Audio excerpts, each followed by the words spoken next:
And now they're going from always denying that the EU could collapse or that our country could collapse. They're now admitting that the euro is in serious danger of collapsing. So let's talk about, A, what you think is going to unfold versus what you think they should do. We know they're not going to do what you recommend. But well, you don't know that, though. Wait. Here, in terms of defaulting or a debt moratorium, there's no question that they will. They will default. They will stop paying. The only question is when, and will it be orderly, and do they have a strategy for economic recovery? Because I tell you, you look at these countries, Greece will default, guaranteed. And that means, and so will the other nations then, like Italy, Portugal, Spain. Yes. What does that mean then? That means monetization. That means devaluation. Yeah, it means that they should now say, get ahead of all that and say, look here, Greece, Portugal, Spain, Italy, Ireland, all get a debt moratorium, debt freeze, stop payment. Just do it in an orderly, legal way now. Don't destroy the economy, because now people are complaining on Bloomberg and CNBC. They're saying, yeah, wait a minute, the Greek austerity program is already impacting the European economy in a bad way, because that means fewer orders, fewer jobs, depressed economic conditions, right? Loss of activity.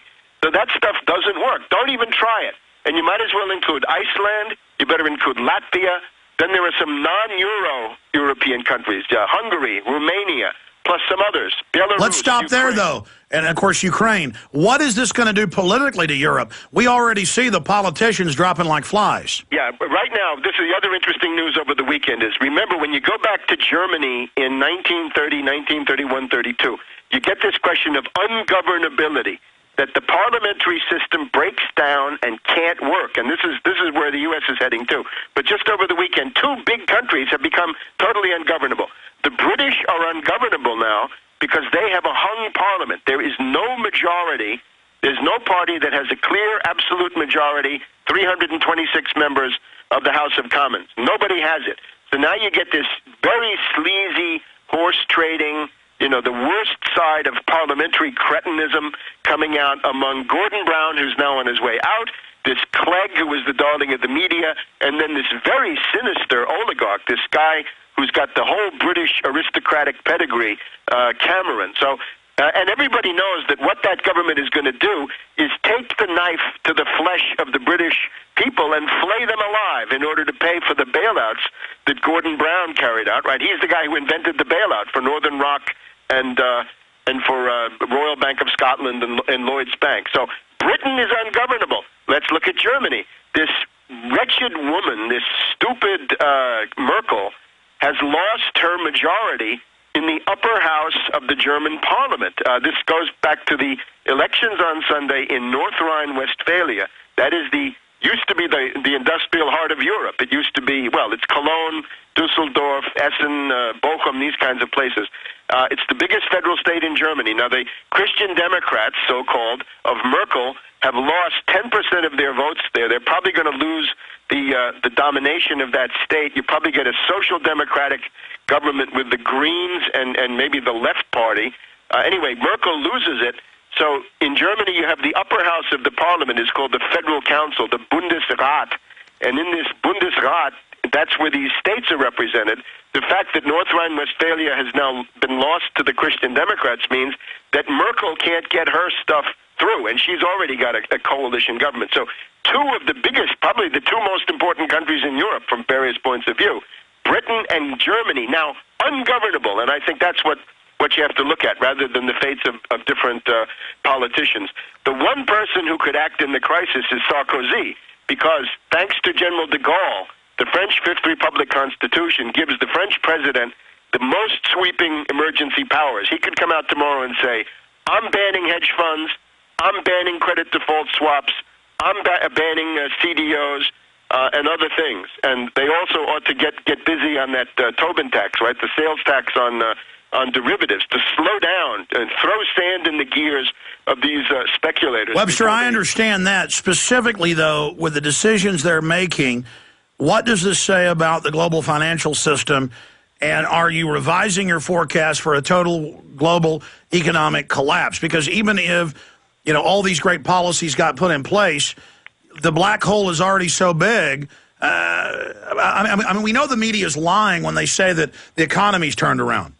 Well, you can stop a depression in very short time. There's no reason to live in a depression. Anybody who says that the only thing to do in a depression is let it bottom out, let it crash down, and then you'll have a recovery, that is pure insanity, because that kills, and it's also not necessary, and it's not even true. There's no guarantee that there's some kind of business cycle that will lift you out of this. As a matter of fact, what we have now is this is not a business cycle anymore. This is not a recession. It's a world economic depression, and it's a disintegration. And the disintegration will be the euro, as various countries catastrophically drop out, Greece, or get thrown out.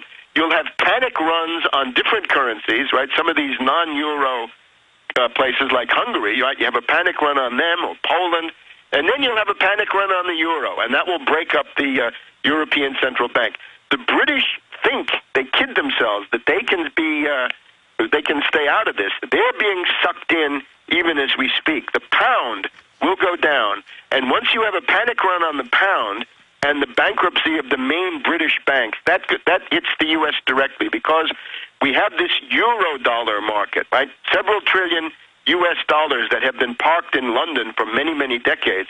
If the British banks get into absolute bankruptcy and panic, with panic runs on them and also on the pound, they will have to start dumping those euro dollars, and that will be the straw that breaks the camel's back vis-a-vis the dollar. Don't wait for China or anybody else. It's going to be the British, and that's very interesting, because this is the role the British have typically played in 1929, 1933, 1971, and just now in 2008 with Barclays Bank. It's the British who generally stab the U.S. in the back at the key moment of a financial crisis by trying to save themselves, or also with malice trying to export the depression to the U.S. So that means that the second wave of the depression is here, and the third wave cannot be far behind. And with the second wave is the collapse of Europe, from Greece now through the southern European Euro countries to the British, and then immediately over to the U.S. And the U.S., on the U.S. side, of course, there's still room for the collapse of the dollar,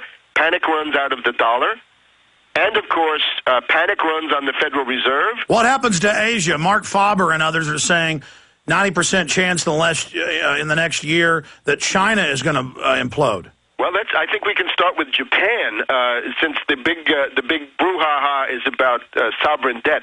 Japan is one of the most indebted countries. Japan has, I think the public debt is 200% of gross domestic product. If you look on most of the lists, Japan is second only to Zimbabwe in the amount of debt. So Japan is very heavily indebted.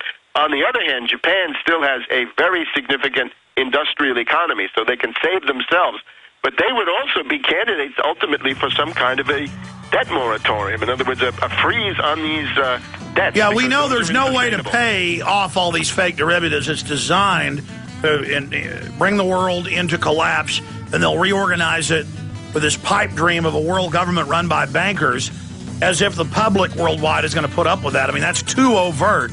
Webster, stay there. I want to shift gears into the domestic front and the new Supreme Court nominee who wants our free speech.